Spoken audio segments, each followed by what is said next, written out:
Super Saravana stores. ஈரானுக்கும் அமெரிக்காவுக்கும் இடையில 2 கட்ட பேச்சுவார்த்தை முடிந்துவிட்டது. 3வது கட்ட பேச்சுவார்த்தை துவங்குவதற்கு முன்னால் மிக ரகசியமாக அரசு விவகாரங்களை தாண்டி டிரம்பினுடைய மருமகன் ஈரானினுடைய வெளியுறவுத்துறை அமைச்சரோடு சில பேச்சுவார்த்தையில் ஈடுபட்டுக் கொண்டிருந்தார். இந்த நேரத்தில் அதிர்ச்சியான ஒரு செய்தி வெளிவந்திருக்கிறது. ஈரானுடைய அதிகாரப்பூர்வ பத்திரிகையான தெஹ்ரான் டைம்ஸ் இதை வெளியிட்டிருக்கிறார்கள். கடந்த 2019 துவங்கி ஈரானுக்குள்ளேயே இருந்து அமெரிக்காவினுடைய உளவுத்துறைக்கு வேலை பார்த்த ஒரு மிக முக்கியமான நபரை பிடித்திருக்கிறார்கள்.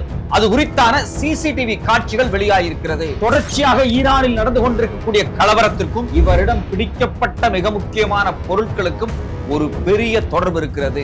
ஒரு பக்கம் பேச்சுவார்த்தை நடந்து கொண்டிருக்கும் போது இது மாதிரியான செய்திகள் மிகப்பெரிய அதிர்வலைகளை ஏற்படுத்தி இருக்கிறது. அதே சமயத்தில் அமெரிக்காவினுடைய US secretary of state Marco Rubio அதிரடியான செய்தியை வெளியிட்டிருக்கிறார். ஏன் அமைதி பேச்சுவார்த்தை நடந்து கொண்டிருக்கக்கூடிய இந்த நேரத்தில் இவ்வளவு முக்கியமான அடுத்தடுத்த செய்திகள் வந்து கொண்டே இருக்கிறது? உண்மையிலேயே ஈரானுக்கும் அமெரிக்காவுக்குமான பேச்சுவார்த்தையில் என்ன பிரச்சனை ஓடிக்கொண்டிருக்கிறது? ஈரானின் மீதான அணு ஆயுத தடைகளை தாண்டி அமெரிக்கா ஈரானிடம் என்ன எதிர்பார்க்கிறது? இது குறித்து அமெரிக்காவினுடைய செக்ரட்டரி ஆஃப் ஸ்டேட் வெளிப்படையாக வெள்ளை மாளிகையில் இருந்து என்ன தகவல்களை வெளியிட்டிருக்கிறார்? வணக்கம், இது தமிழ் குரல். நான் உங்கள் சத்யராஜ். அமெரிக்காவுக்கும் ஈரானுக்கும் இடையில 2 கட்ட பேச்சுவார்த்தைகள் முடிஞ்சிருக்கு. ஏற்கனவே ஓமன்ல ஜெனீவால தொடர்ச்சியா பேச்சுவார்த்தை நடத்தினாங்க. இப்ப 3ஆம் கட்ட பேச்சுவார்த்தையும் ஜெனீவால தான் நடக்க இருக்கு. இந்த சூழ்நிலையில பாத்தீங்க அப்படின்னா பல முக்கியமான தகவல்கள் வெளிவந்திருக்கு. ஏற்கனவே கடந்த 22, 23ஆம் தேதியிலிருந்தே இந்த அமைதி பேச்சுவார்த்தை ஒரு சுமூகமான இடத்துக்கு நகருது அப்படின்னு தான் ஈரான் தரப்பில் இருந்துமே நிறைய தகவல்கள் வெளிவந்துச்சு. இது ஒரு பாசிட்டிவா இருக்கு. அமெரிக்கா தரப்பில் இருந்து சில விஷயங்கள் கேட்கிறாங்க, எங்க தரப்பில் இருந்து நாங்க சில விஷயங்களை சொல்றோம், இது எல்லாமே சுமூகமா போகும் அப்படிங்கிற மாதிரியான ஒரு சான்ஸ் இருக்கிற மாதிரி ஈரான் தரப்பு சொல்லிக்கிட்டே இருந்தாங்க. ஆனா இன்னைக்கு பாத்தீங்க அப்படின்னா அதிர்ச்சியான இன்னொரு செய்தி வெளியாயிருக்கு. இந்த தகவலை வெளியிட்டது யாருன்னு பாத்தீங்கன்னா தெஹ்ரான் டைம்ஸ் அப்படிங்கக்கூடிய பத்திரிகை. இந்த பத்திரிகை என்ன சொல்றாங்க அப்படின்னா, ஆண்ட்ரூ வேன் விகிஸ் அப்படிங்கக்கூடிய ஒரு டச்சு நாட்டை சார்ந்தவர், குறிப்பாக ஈரான்ல நெதர்லாந்து மிஷனுக்காக வேலை பார்த்த ஒரு முக்கியமான நபர். அடிப்படையில் இவர் ஒரு டச்சு நாட்டினுடைய ஒரு வெளியுறவுத்துறையை சார்ந்தவர். இவருக்கும் அமெரிக்காவினுடைய உளவுத்துறைக்கும் ஏற்கனவே தகவல் தொடர்பு இருந்ததாக விக்கிலீக்ஸ்லயே நிறைய செய்திகள் வெளிவந்துச்சு. இது மட்டும் இல்லாம டச்சு எம்பசி, அமெரிக்காவில் இருக்கக்கூடிய அந்த டச்சு எம்பசியில் இருக்கிற பொலிட்டிக்கல் சயின்ஸ் அஃபேர்ஸ் அப்படிங்கக்கூடிய ஒரு திங்க் டேங்குக்கு தலைவராகவும் இருந்திருக்கிறார். சோ அப்ப அமெரிக்காவில் வாஷிங்டன் இருக்கக்கூடிய டச்சு எம்பசியில இவர் இருந்திருக்கிறார். இவருக்கும் அமெரிக்காவினுடைய உளவு அமைப்புக்கும் மிக நெருக்கமான தொடர்பு இருந்திருக்கிறது.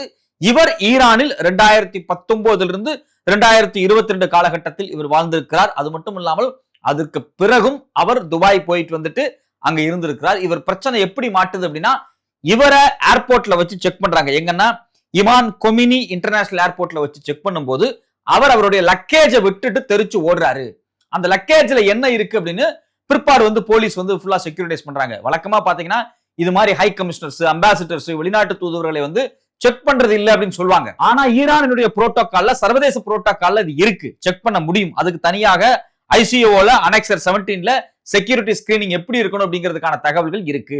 சோ அப்ப இதுல இருந்து என்ன வருது அப்படின்னா, அமெரிக்காவில் இருக்கக்கூடிய டச்சு எம்பசி சார்ந்த ஒரு ஹை கமிஷனர், ஒரு வெளிநாட்டு தூதுவர் அமெரிக்காவில் இருக்கும்போது அமெரிக்காவினுடைய அரசு உளவு நிறுவனத்தோடு மிகவும் நெருக்கமாக இருந்தவர் பிற்பாடு ஈரானுக்கு வருகிறார். வேறொரு வேலையாக நெதர்லாந்து மிஷன் சார்பாக இங்க வேலை பார்க்கும் போது இவர் இந்த நாட்டினுடைய உள்நாட்டு சிக்கல்களுக்கு காரணமாக இருந்திருப்பாரோ அப்படிங்கிற சந்தேகம் இந்த தகவல் இருக்கு. ஏன் அப்படின்னா, இவரை பிடிபட்டும் போது 2 ஸ்டார்லிங்க் சேட்டலைட் மோடம் கிடைச்சிருக்கு.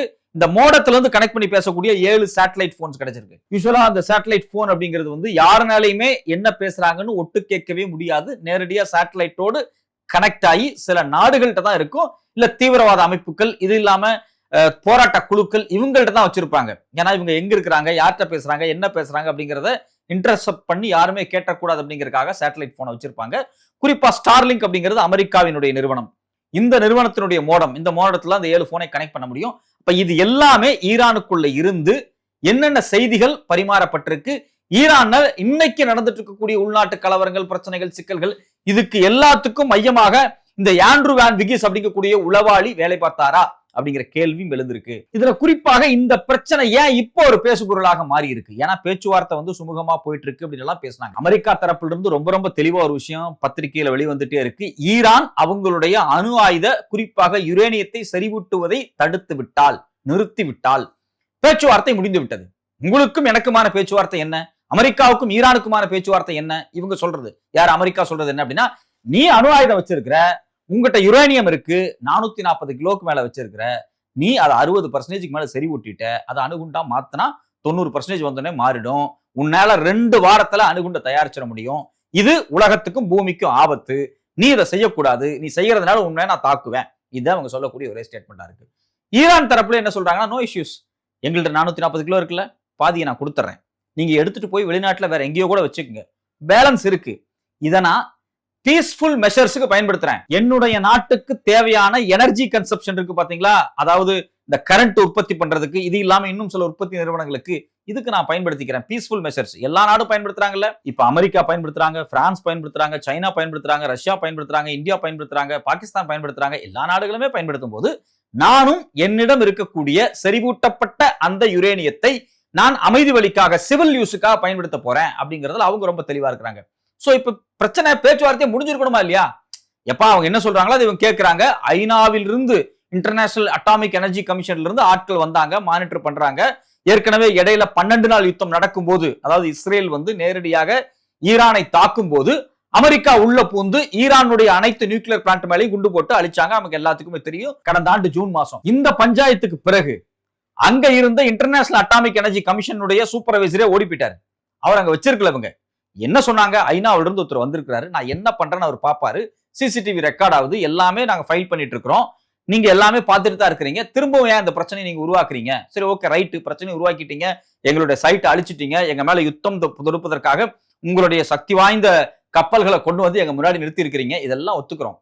இப்ப பேச்சுவார்த்தை தானே, ரெடி, வாங்க, நாங்க தான் சொல்லிட்டோமே 440 கிலோ யுரேனியத்தை தூக்கி ஓரமா போட போறோம், நீங்க பாதி எடுத்துட்டு போங்க, பாதி நாங்க பீஸ்ஃபுல்லுக்கு பயன்படுத்த போறோம்னு சொல்லிட்டோமே. இனி என்ன அப்படிங்கும் போதுதான் இந்த யுஎஸ்னுடைய secretary of state Marco Rubio இன்னைக்கு ஒரு ஸ்டேட்மெண்ட் கொடுக்குறாங்க. Iran refuse to discuss its ballistic missile program was a major problem. Regional ஸ்டெபிலிட்டிக்கு இது ஒரு மிகப்பெரிய இஷ்யூவாக மாறப்போகுது. எது? இந்த நியூக்ளியர் எல்லாம் இல்ல, ஈரான் இருக்கக்கூடிய மிசைல், அந்த பாலிஸ்டிக் மிசைல் சிக்கலா மாறப்போகுது அப்படிங்கிறாங்க. நீ என்ன சொன்ன? நியூக்ளியர் வெப்பன்ஸ் பிரச்சனை என்ன? பேச்சுவார்த்தைக்கு வந்துட்டான், விட்டு கொடுக்குறேங்கிறான். நீ இப்ப அடுத்தது பாலிஸ்டிக் மிசைலுக்கு போற. இதுக்கு அடுத்தது நீ இன்னொரு விஷயத்த சொல்ற, இவங்கள்ட்ட இருக்கக்கூடிய ட்ரோன் டெக்னாலஜி இருக்கு இல்லையா, இந்த ட்ரோன் டெக்னாலஜியை கட்டுப்படுத்தணும் அப்படிங்கிற. அப்புறம் நீ என்ன சொல்ல வர்ற? இந்த நாட்டில் இருக்கக்கூடிய ஆயில் வளங்கள், எண்ணெய் வளங்களை அமெரிக்க நிறுவனங்கள் வந்து வெட்டி எடுப்பதற்காக, கேஸ்களை எடுப்பதற்காக அனுமதி தரணும் அப்படின்னு சொல்ற. நீ படிப்படியா ஒன்னொன்னா மூவ் பண்ற. இதுல ஈரான் ஒரு இடத்துக்கு வெளிப்படையா சொல்லிட்டாங்க. அது பினான்சியல் டைம்ஸ் கூட எழுதியிருக்காங்க, ரியோட்டர்ஸ் எழுதியிருக்காங்க, எல்லா பத்திரிகையுமே சொல்றாங்க. ஈரானே ரெடி ஆயிருச்சு. எதுக்கு அப்படின்னா, நீங்க வாங்க, எங்க நாட்டோட நீங்க டெண்டர் போட்டுக்கங்க, எங்க நாட்டில் இருக்கக்கூடிய எண்ணெய் வளங்கள், கேஸ் வளங்கள் எல்லாத்தையும் நீங்க எடுத்து பயன்படுத்திங்க, உங்க கார்பரேட் கம்பெனிகள் எடுக்கட்டும், வித்துக்கட்டும், 2 நாட்டு நிறுவனங்களும் ஒப்பந்தங்கள் போட்டுக்கட்டும், இதுக்கு நாங்க ரெடியா இருக்கோம்னு சொல்லியாச்சு. ரொம்ப நல்லதா போச்சு. உனக்கு என்னதானே வேணும், அது ஈரான் தரன்ட்டான். சரி, விட்டுற வேண்டியதானே. ஆனா இப்ப நீ இன்னைக்கு காலையில என்ன சொல்ற? இல்ல பாலிஸ்டிக் மிசைல் பிரச்சனையா இருக்கு. சோ அதாவது எப்படின்னா, ஒருத்தனை வந்து நெருக்கிக்கிட்டே போறது. ஃபர்ஸ்ட் இது, 2வது இது, 3வது இதுன்னு ஒன்னு ஒன்னா நெருக்கிட்டே போறது. அடுத்தது இன்னொரு விஷயத்த சொல்ல வராங்க. இந்த ஈரான் வந்து சுத்தி இருக்கக்கூடிய பல அமைப்புகளுக்கு வந்து வெப்பன்ஸ் கொடுக்குறாங்க, ஒரு பிராக்சி வார் நடத்துறாங்க. இந்த பிராக்சி வார் நடத்தக்கூடாது, இதெல்லாம் தடுக்கணும் அப்படிங்கிறாங்க. இப்ப ஈரான் வந்து பாத்தீங்க அப்படின்னா ஹிஸ்புல்லா, அதாவது லெபனான் இருக்கக்கூடிய போராட்ட அமைப்புக்கோ, இல்ல வந்து யமன்ல இருக்கக்கூடிய ஹத்தீஸுக்கோ, இல்ல ஹமாஸ், பாலஸ்தீன்ல இருக்கக்கூடிய ஹமாஸுக்கோ, இது மாதிரி பல நிறுவனங்களுக்கு, சிரியாவில் இருக்கக்கூடிய அமைப்புகளுக்கு எல்லாத்துக்கும் இவங்க வந்து வெப்பன்ஸ் கொடுக்குறாங்க, கொடுக்காமலாம் இல்ல. இதெல்லாம் நீ நிறுத்தணும் அப்படிங்கிறாங்க. சோ அப்பதான் வந்து ஈரான் வந்து கடுப்பாகுது. என்னப்பா நீ ஒன்ன சொன்ன, இப்ப அடுத்தடுத்து ஒன்னொன்னா போயிட்டே இருக்கிற. உன் பிரச்சனையே என்ன சொன்ன? ஹைலி என்ரிச்டு யுரேனியம் உனக்கு பிரச்சனைன்னு சொன்னேன். நான் அதை விட்டு கொடுக்குறேன்னு சொல்லிட்டேனே. நான் ஏற்கனவே ஆட்டம் பாம் எல்லாம் தயாரிக்கல, இருந்தாலும் நான் என்ரிச் பண்றதே உனக்கு பிரச்சனைங்கிற. நான் பாதியை விட்டு கொடுத்துட்றேன். 440 கிலோல நீ பாதி எடுத்துட்டு போயிட்டு 220 கிலோ எடுத்துட்டு போயிருக்கோ. மீதிய நான் சிவில் பயன்பாட்டுக்கு, அமைதி வழி பயன்பாட்டுக்கு பயன்படுத்துறேன், கரண்ட் தயாரிக்க பயன்படுத்துறேன், மருந்து தயாரிக்க பயன்படுத்திக்கிறேன். நீ வா, உங்க ஆள் அனுப்பு, இன்டர்நேஷனல் லெவல்ல இருந்து, ஐநா சபையில இருந்து ஆள் வரட்டும், என் நாட்டுல பெர்மனண்டா டென்ட் அடிச்சு தங்கட்டும், நான் என்ன பண்றேன்னு அவன் பாத்துக்கட்டும், அதுக்கு மேல உனக்கு வேற என்னப்பா வேணும் அப்படின்னு ஈரான் தரப்புல இருந்து வெளிப்படையா சொல்றாங்க. இதுல முக்கியமான விஷயம் என்ன அப்படின்னா, கிரியேட்டிங் எ லாஜிக்கல் டைம் டேபிள் அப்படிங்கிறாங்க. அதாவது 2 நாட்டுக்கு இடையில பல சிக்கல்கள் இருக்கு. ஈரான் மேல பொருளாதார தடை இருக்கு. அது மட்டும் இல்லாம ஈரான் சில ஆயுதங்களையோ மூலப்பொருள்களையோ வெளிநாடுகள் இருந்து வாங்குறதுக்கு தடைகள் இருக்கு. அதாவது பொருளாதார தடையில இது ராணுவ பொருட்களையும் சேர்த்து இறக்குமதி ஏற்றுமதி பண்றதுக்கு எல்லாத்தையும் தடை பண்ணி வச்சிருக்காங்க.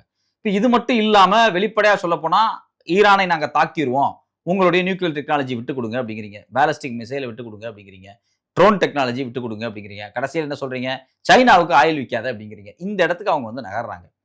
ஆனா ஈரான் தரப்பு என்ன சொல்றாங்கன்னா, நாம ஒரு காம்ப்ரிஹென்சிவா ஒரு டைம் டேபிள் போட்டுக்குவோம், அந்த டைம் டேபிள் படி ஒன்னொன்னா மூவ் பண்ணுவோம், நாங்க முதல்ல அணு ஆயுதத்தை விட்டு கொடுக்குறோம், நீங்க எங்க மேல இருக்கக்கூடிய பொருளாதார தடையை நீக்குங்க, படிப்படியா அதுக்கப்புறம் உங்க நாட்டினுடைய நிறுவனங்கள் எங்க நாட்டுக்கு வரட்டும், எங்க நாட்டு நிறுவனம் ஒப்பந்தம் போடட்டும் உங்களோட, நீங்க எண்ணெய் வளங்கள்ல எடுத்துக்கங்க, வித்துக்குங்க.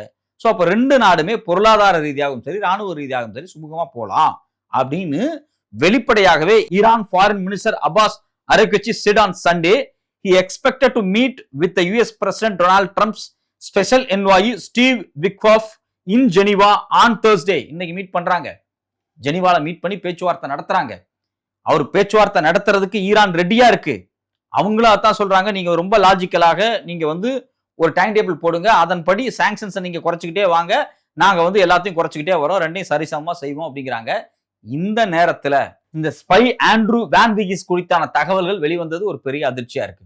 ஏன்னா இது எங்க போய் முடியுது அப்படின்னா, ஈரான்ல இருக்கக்கூடிய அங்க போராட்ட குழுங்கிற பேர்ல மிகப்பெரிய கலவரத்தை ஏற்படுத்தி கொண்டிருக்கிறவங்களுக்கும் இவங்களுக்கு என்ன தொடர்பு? அப்போ இந்த நாட்டுக்குள்ள பிரச்சனையை உருவாக்குனதே அமெரிக்காவினுடைய உளவு படையா அப்படிங்கிற கேள்வியிலிருந்து இந்த பிரச்சனைகள் திரும்பவும் துவங்குது. இதுல குறிப்பாக இந்த டிப்ளமேட்டிக் டாக்ஸ்ல ஈரானுடைய ஃபாரின் மினிஸ்டர் அப்பாஸ் குரேஷியோட யாரெல்லாம் பேச்சுவார்த்தைக்கு வந்தாங்க அப்படின்னா, அமெரிக்காவினுடைய ஸ்பெஷல் என்வாய் ஸ்டீவ் விட்காஃப் மட்டும் இல்லாம ட்ரம்பினுடைய மருமகன் திரு ஜெரட் குஷன்தும் வந்திருக்கிறார். சோ அப்ப இதுல முக்கியமான விஷயம் என்னன்னா, ஒரு பக்கம் டிப்ளமேட்டிக் டாக்ஸ் ரொம்ப தீவிரமா போயிட்டு இருக்கு, அதாவது அது ஆன் ஸ்கிரீன், ஆஃப் ஸ்கிரீன்லயும் இன்னும் சில விஷயங்கள் ஓடிக்கொண்டிருக்கின்றன.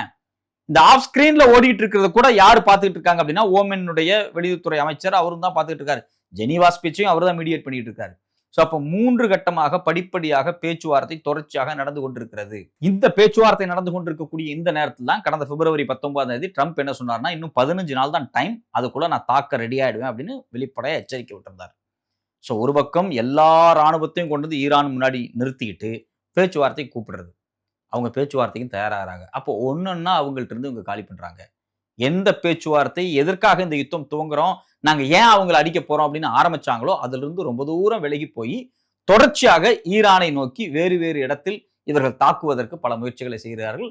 அதுல குறிப்பாக இப்ப வந்திருக்கக்கூடிய அப்டேட்டட் நியூஸ் என்ன அப்படின்னா, இந்த ஸ்பை எவ்வளவு காலம் ஈரானுக்குள்ள இருந்தாரு, இவர் எதுக்காக இந்த சேட்டலைட் போனை பயன்படுத்தினாரு, இவர் இந்த நாட்டுல எந்தெந்த அமைப்போடு தொடர்புல இருந்தாரு, எங்க தங்கி இருந்தாரு, இவருக்கும் மற்ற எம்பசியில் இருக்கவங்களுக்கு என்ன தொடர்பு அப்படிங்கிறது குறித்து மிக தீவிரமான விசாரணைகள் நடந்து கொண்டிருக்கிறது. இதுல பல முக்கியமான தகவல்கள் வெளிவரும். ஏன்னா இவர் ஏற்கனவே ஈரான் விட்டு தப்பிச்சு கூட போயிருக்கலாம். பட் ஆனா என்னென்ன தகவல்கள், ஈரானுடைய உள்நாட்டு கலவரத்துக்கு யார் காரணம், அது மட்டும் இல்லாம ஈரானுடைய உள்நாட்டில் இவர்களோடு தொடர்பில் இருந்தவங்க யார் யாரு, எந்தெந்த துரோகிகள் உளவாளிகள்னு பார்த்து வேட்டையாடுவதற்கான ஒரு மிகப்பெரிய வேலை நடக்க துவங்கும். பொறுத்திருந்து பார்ப்போம் அடுத்தடுத்து இதுல என்ன நடக்க போகுது அப்படின்னு.